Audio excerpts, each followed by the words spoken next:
wabarakatuh. Nama saya Putri Rahmawati, NPM 19012010216.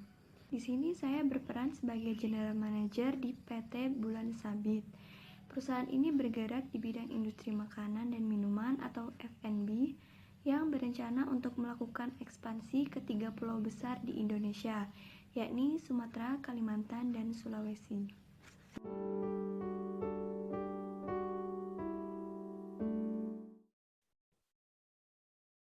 Di sini saya akan menjelaskan proses rekrutmen perusahaan PT Bulan Sabit. Sebelumnya, saya telah menyiapkan job position yang dibutuhkan oleh PT Bulan Sabit, yakni ada digital marketing, finance admin, air staff, dan staff production. Setelah membuat job position, email yang tertera di bawah job position ini dapat dicantumkan di lowongan pekerjaan sesuai dengan job position-nya. Kemudian tinggal menunggu sampai ada email yang masuk dari pelamar. Setelah dapat email atau notifikasi masuk, klik New Application untuk membuka data pelamar baru.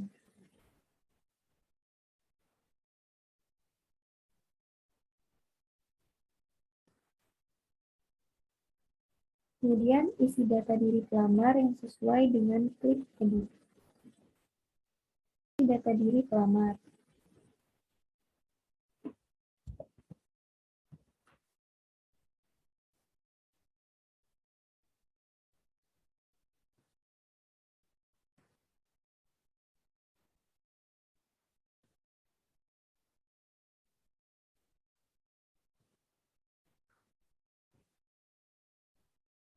Setelah data pelamar terisi, maka klik Save.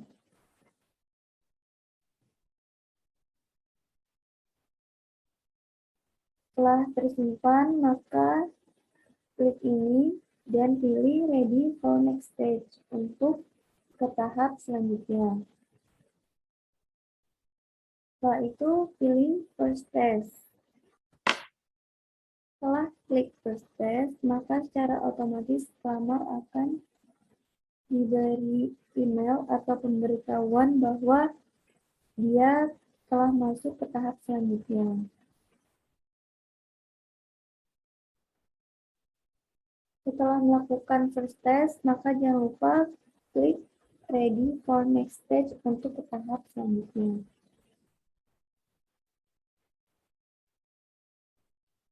Selanjutnya adalah tahap interview. Di tahap interview ini, perusahaan dapat mengirimkan email atau pemberitahuan melalui send message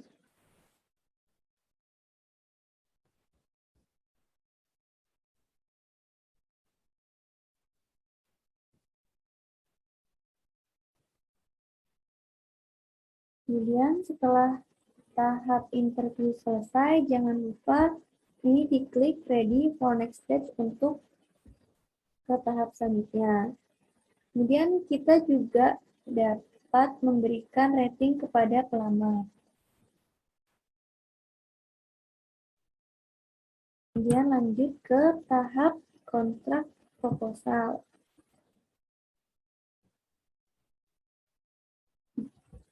Di mana kontrak proposal ini adalah membuat surat perjanjian antara pelamar dan perusahaan.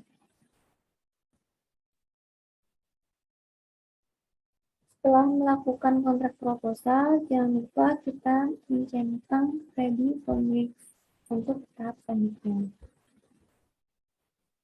Setelah itu pindah ke kontrak sign, yakni penandatanganan kontrak.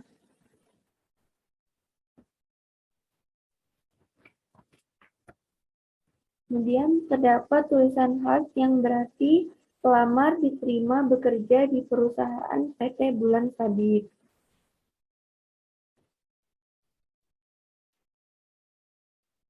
Setelah itu kita dapat membuka data pelamar.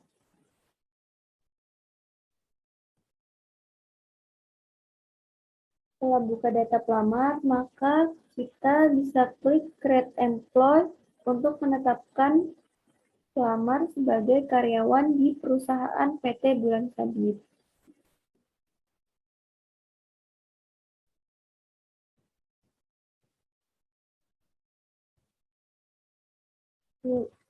Kemudian bisa melengkapi data yang ada.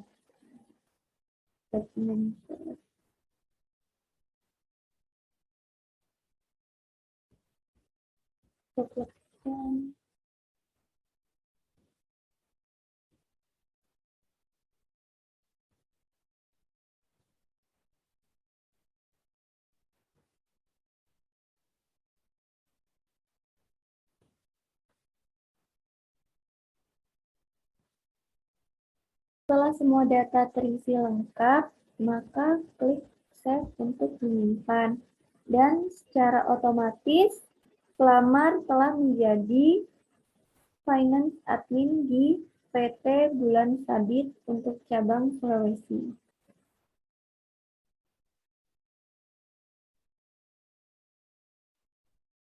Kemudian untuk melihat data karyawan PT Bulan Sabit bisa dilihat di bagian employee. Di data diri employees ini ada saya sendiri sebagai General Manager, kemudian Adi sebagai Staff Production Cabang Sulawesi, Dristi sebagai Staff Production Cabang Kalimantan, Dwi sebagai HR Staff, Karina sebagai Finance Admin Cabang Sulawesi, Nia sebagai Finance Admin Cabang Kalimantan, Rama sebagai Digital Marketing Cabang Kalimantan, dan Syafa sebagai Digital Marketing Cabang Sulawesi. Kemudian untuk job position cabang lainnya masih dalam proses rekrutmen. Itulah proses rekrutmen PT Bulan Sabit untuk cabang Sulawesi, Sumatera, dan Kalimantan.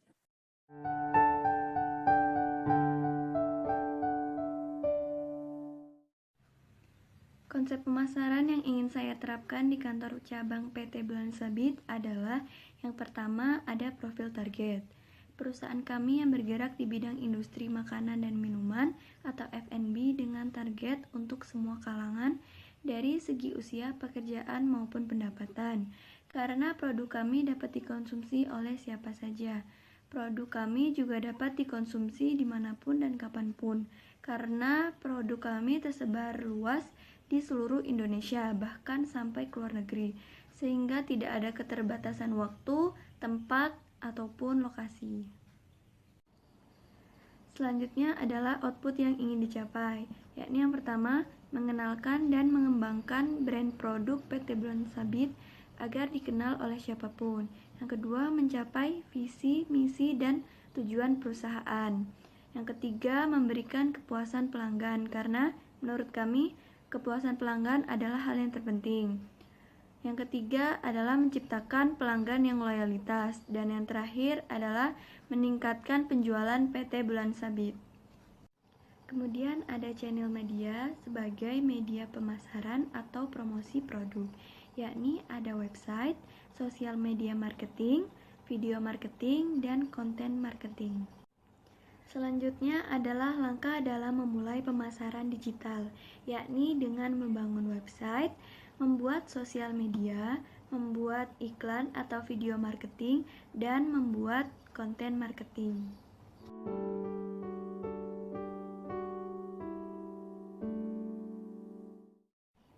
Setelah membahas rekrutmen dan konsep pemasaran, selanjutnya adalah siklus pembelian produk. Pembelian produk akan dilakukan secara offline dan online. Untuk pembelian offline dapat melalui supermarket, toko, atau warung yang berada di tiap daerah untuk menjualkan produk kami. Kemudian untuk pembelian secara online dapat melalui website perusahaan dan aplikasi e-commerce marketplace seperti Shopee, Tokopedia, Lazada, dan lain-lainnya. Mengapa pembelian produk kami dilakukan secara offline dan online? Karena kami ingin memudahkan pelanggan dalam membeli produk, dan produk kami juga terjangkau dari segi harga maupun lokasi karena produk kami tersebar luas di mana saja. Selanjutnya adalah siklus pembelian secara offline, yakni dengan pergi ke supermarket, toko atau warung, kemudian memilih produk yang diinginkan dan membayarnya di kasir. Alur siklus pembelian secara online. Di sini saya menggunakan contoh aplikasi Shopee. Yang pertama dengan membuka aplikasi Shopee, kemudian memilih kategori Shopee Supermarket. Setelah itu mencari produk yang ingin dibeli dan masukkan ke keranjang. Kemudian check out pemesanan. Di sini kalian bisa memastikan produk, alamat penerima dan lain-lain sesuai dengan yang diinginkan. Kemudian membayar pemesanan. Setelah itu tinggal menunggu barang dikirim dan sampai ke rumah. Sekian dari saya, mohon maaf apabila ada kesalahan dan terima kasih telah menonton video ini. Wassalamualaikum warahmatullahi wabarakatuh.